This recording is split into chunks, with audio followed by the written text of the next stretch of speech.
Salah satu surat yang ketika dibacakan oleh Ammar bin Yasir membuat ayah dan ibunya masuk Islam, yaitu surat Ad-Duha. Ada 3 part dari surat ini. Part pertamanya intinya adalah ma wadda'aka rabbuka wa ma qala. Di situ Allah seolah-olah ngasih tahu ke kita supaya kita jangan berputus asa, supaya kita jangan merasa kesepian, supaya kita jangan patah semangat, supaya kita jangan pesimis, supaya kita jangan pundung. Kenapa? Siapapun boleh meninggalkan kita, tapi Allah nggak pernah ninggalin kita. Pasangan kadang-kadang kalau lagi ngambek boleh nggak baca WA kita sampai 3 hari, tapi Allah gimana pun kita bikin dosa, kita berdoa Allah masih dengar kita. Orang lain bisa aja ninggalin kita karena ada hal yang nggak nyaman. Allah itu sering dapat hal yang nggak nyaman loh dari kita, tapi nggak pernah ninggalin kita. Rasa-rasanya nggak ada cinta yang lebih sejati dan pastinya kecuali cinta dari Allah kepada hambanya. Bahkan seorang ibu aja nggak bisa nandingin cinta Allah kepada kita. Padahal ibu udah paling baik ya. Nggak ada lagi orang yang lebih berjasa dalam hidup kita selain ibu kita di antara manusia setelah Rasulullah pastinya. Kecuali ibu kita sendiri yang udah mengandung kita dalam keadaan wahnan ala wahnin, kepayahan demi kepayahan, melahirkan dengan resiko nyawa, menyusui 2 tahun lamanya, membesarkan dengan segala bentuk pengorbanannya. Ternyata itu nggak ada apa-apanya dibandingkan dengan cinta dan kasih sayang Allah kepada kita. Ibu kita bisa kecewa walaupun dia sayang banget sama kita. Ibu kita bisa aja marah walaupun dia sayang banget sama kita. Bahkan ibu kita bisa aja bikin kita sedih atau terluka atau kecewa walaupun dia orang yang paling berjasa dalam hidup kita. Tapi Allah enggak. Sehingga Allah bilang ma wadda'aka rabbuka wa ma qala. Ketika kamu merasa ditinggalkan oleh banyak orang, Allah enggak pernah ninggalin kamu. Ketika kamu merasa dicuekin oleh banyak orang, Allah enggak pernah cuekin kamu. Buktinya ketika kita banyak dosa pun berdoa Allah masih mengijabah. Apalagi kalau kita taat. Itu part pertama dari surat Ad-Duha. Dan ini kita coba jadiin kayak motivasi hidup kita teman-teman.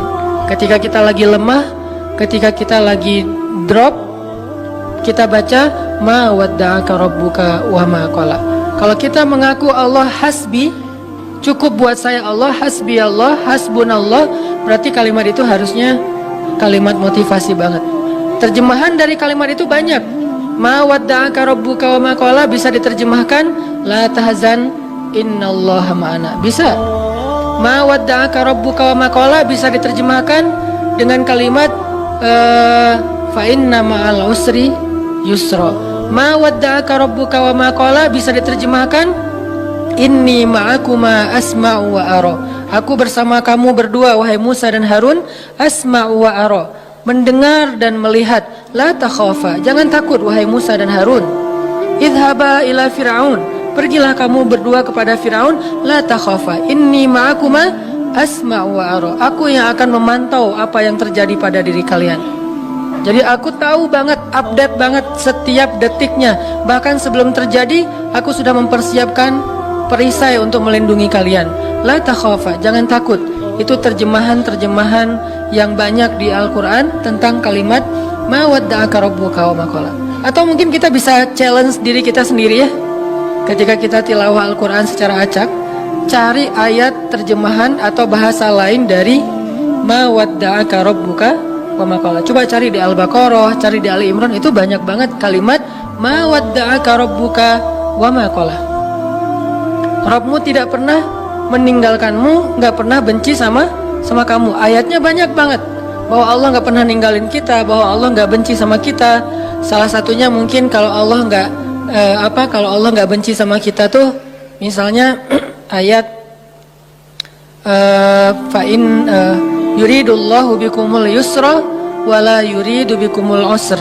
Sehingga siapa yang berpikir syariat itu kayak beban, seolah-olah Allah kayak nggak rela gitu ngelihat kita nyaman. Kok dikasih syariat, dikasih beban, dikasih tugas, dikasih batasan. Enggak, itu salah paham. Allah ngasih syariat bukan untuk ngebebanin kita, bukan karena Allah iseng sama kita, bukan karena Allah benci sama kita, tapi karena Allah pengen memudahkan hidup kita justru dengan syariat. Syariat itu bukan mempersulit hidup kita. Kalau sebuah negara meninggalkan syariat karena takut sulit kehidupan negara itu, justru kita terjebak dalam wasawis syaitan. Mulailah kita dengan hiruk pikuk, dengan kekacauan gara-gara meninggalkan syariat. Kalau sebuah bangsa, masyarakat, keluarga, pribadi pengen hidupnya lebih mudah, ati Allah wa ati Rasul. Coba ikutin cara Allah, pasti akan jadi mudah. Memang di awalnya kelihatan agak-agak challenging nih, tapi begitu kita jalanin, yusrun, mudah, semuanya mudah. Siapa yang taat sama Allah, Allah kasih jalan keluar. Ini jalan keluarnya. Siapa yang taat sama Allah, Allah kasih rezeki yang tidak terduga-duga. Ini rezeki yang tidak terduga-duga. Akhirnya ketemu teman orang Bandung yang udah tinggal di sana. Siapa yang taat sama Allah, Allah mudahin urusannya, jadi mudah kemana-mana digayat. Siapa yang taat sama Allah, Allah gugurkan dosanya. Berharap kayak gitu dan dilipat gandakan pahalanya. Berharap juga kayak gitu. Ini artinya hal sepele gini aja Allah hargain. Karena faman ya'mal mithqala dzarratin khairan yarah, pasti Allah bales. Ma wadda'aka rabbuka wa ma qala. Jadi Allah itu nggak pernah absen teman-teman, nggak pernah offline, nggak pernah kelewat gitu. Aduh, ada yang kelewat nih, nggak sempat di like. Kalau kita kan kalau terlalu banyak nge-following, akhirnya udah ketutup ya, ketimpa sama yang baru posting gitu. Kadang-kadang karena saking banyaknya kita nge-following, pasangan sendiri nggak pernah di like. Kenapa? Dia posting ketimpa lagi. Kok kamu nggak pernah nge-like postingan aku? Emang kamu posting? Kamu gitu banget ya sama aku? Akhirnya rame gitu kan ya. Padahal kita nggak ngelihat, soalnya ketutup sama postingan yang baru-baru.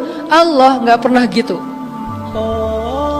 Allah nge-following semua hambanya, bahkan lebih dekat daripada urat lehernya. Wa huwa ma'akum aina ma kuntum, bersama dengan kalian, membersamai kalian dimanapun kalian berada.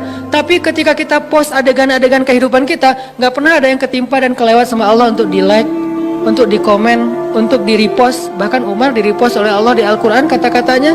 Ini artinya Allah la ta'khudhuhu sinatun wala naum kulla yaumin huwa fi sya'an ma wadda'aka rabbuka wa ma qala. Ini jadi penyemangat teman-teman. Gak usah khawatir untuk taat. Kita bikin dosa aja Allah masih maafin kita, apalagi taat, Allah pasti akan menghargai kita.